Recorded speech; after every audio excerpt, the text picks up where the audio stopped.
Episode 39 is called Finale.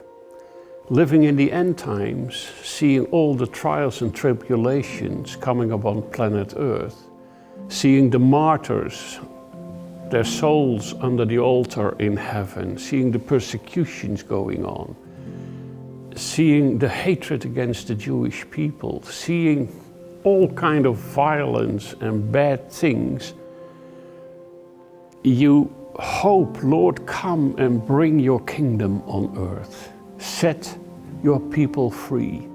Set the planet Earth free. It's occupied territory by the devil and his angels. We know that God ultimately is in control. But one of the temptations of Jesus in the desert, you can read about it in the Gospels, is that the devil comes to him. And one of the temptations is, he says, serve me, the devil says, and I will give you all the kingdoms of the earth. He takes him to one of the sides of the temple, lifted up high, and he sees, as it were, the earth. And the devil says, I'm in control of this, of all the kingdoms of but I'll give it to you if you serve me. But Jesus doesn't fall for the trap. So the Bible calls the devil, as it were, the commander of the nations on earth, together with his whole army of demons, of fallen angels who have fallen with him, and they were cast out of the heavens. Now, living in the end times, we must realize that will one day completely over. The devil will be finished, the demons will be finished, the powers of darkness will be finished. You read about this in the book of Daniel, Daniel 2. First Daniel saw a statue with a golden head and a silver breast and legs of iron and feet of iron and clay and bronze and all kind of metals composed this, and they are representing all kind of empires that in the history of the world in those days came one after another. Babylonian Empire, then the empire of the Medes and the Persians, then the empire of the Greeks, then the Roman Empire, and then the final empire.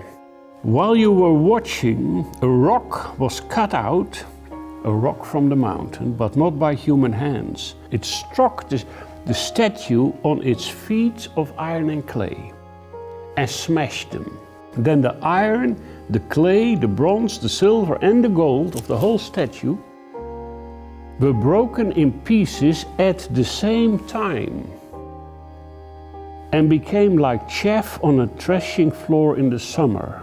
The wind swept them away without leaving a trace, like dust. All these empires suddenly broken down to dust, and the wind swept them away without leaving a trace. But the rock that struck the statue became a huge mountain and filled the whole earth. The rock is Christ. And finally he will come. And this final empire that at that time contains the whole world will be destroyed. And he will be the peace on earth. The stone will fill the whole earth. The kingdom of peace and righteousness will fill the whole earth instead of all these empires. They will all be made to dust and swept away.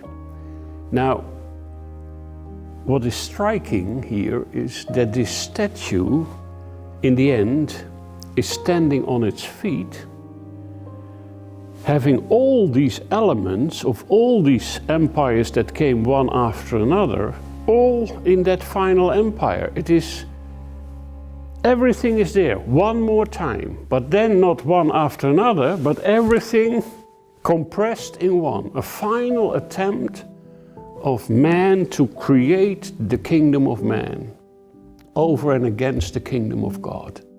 All these empires had characteristics. The Babylonian Empire, the Golden Head, absolute dictatorship.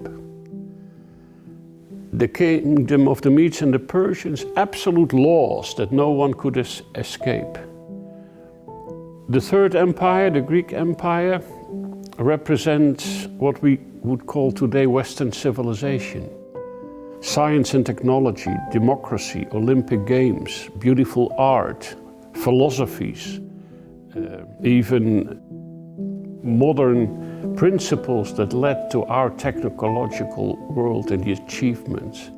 It was all invented already in principle by the Greeks. The Roman Empire, military might, nobody could beat the Romans. The legions rolled over the then world and nobody could stop them. So the final empire, the empire of Antichrist, will have everything in itself. There will be one dictator on the top, like Nebuchadnezzar of the Babylonians. The empire will have laws that no one can escape. The culture and the spirit will be of the Greeks, with all science and technology and state-of-the-art and entertainment for the masses and so forth. And militarily, it's absolute. Nobody can resist this final empire.